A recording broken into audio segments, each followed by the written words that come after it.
Hi friends, good morning. இன்றைக்கி டே 7th. என்னோடய wait பார்த்திங்கன்னா 82.6. இன்றைக்கி எதுவும் பெருசாக பார்த்தா வெயிட் லாஸ் தெரியல, அப்படியே கண்டினியூ தான் ஆகுது. பார்ப்போம்.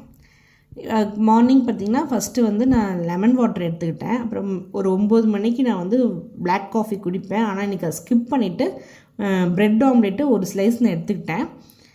ஓகே, ப்ரெட் ஆம்லேட் வந்து காலையில் என்னன்னு தெரியல, ரொம்ப இன்றைக்கின்னு பார்த்து ரொம்ப டயர்டாக இருந்துச்சா, சரி ஓகே நம்ம பிளாக் காஃபி எடுக்க வேணாம், எக் ப்ரெட்டு போட்டு நம்ம வந்து ப்ரெட் ஆம்லேட்டே நான் எடுத்துக்கலாம் அப்படின்னு நான் பிளான் பண்ணி ரிலாக்ஸாக வெளியில் உட்காந்து ரொம்ப சில்லுன்னு நான் வந்து சாப்பிட்டேங்க. ஏன்னு கேட்குறீங்கன்னா, இந்த டே எனக்கு சரியே இல்லை.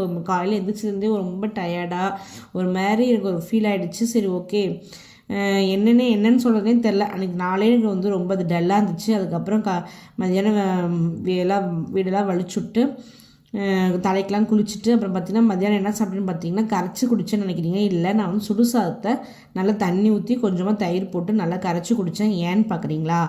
ஆமாங்க, என்னன்னு தெரில, 3 நாளாக நான் வந்து ரொம்ப ஸ்டொமக் ஃபுல்லாக எரிய ஆரம்பிச்சிச்சு, வயிறு ஃபுல்லாக எரிய ஆரம்பிச்சிச்சா. சரி என்னடா பண்ணுறதுன்னு பார்த்தா நம்ம கரைச்சி குடித்தா வயிறு கூலாக இருக்குன்னு ஃபீல் பண்ணேன். அதனால் சுடு சாப்பாட்டிலே இந்த மாதிரி ட்ரை பண்ணேன், நல்லா இருந்துச்சு. நைட்டு பார்த்திங்கன்னா டின்னர் ஒரு தோசை மேலே பொடி போட்டு தக்காளி தொக்கு வச்சு நான் டின்னர் முடிச்சிட்டேன். ஓகே ஃப்ரெண்ட்ஸ், இந்த வீடியோ உங்களுக்கு பிடிச்சிருந்தா மறக்காமல் சப்ஸ்கிரைப் பண்ணிக்கோங்க. இன்றைக்கி வெயிட் எதுவும் பெருசாக குறையில. நாளைக்கு என்னென்னு பார்ப்போம். ஓகே ஃப்ரெண்ட்ஸ், டாடா, பாய்.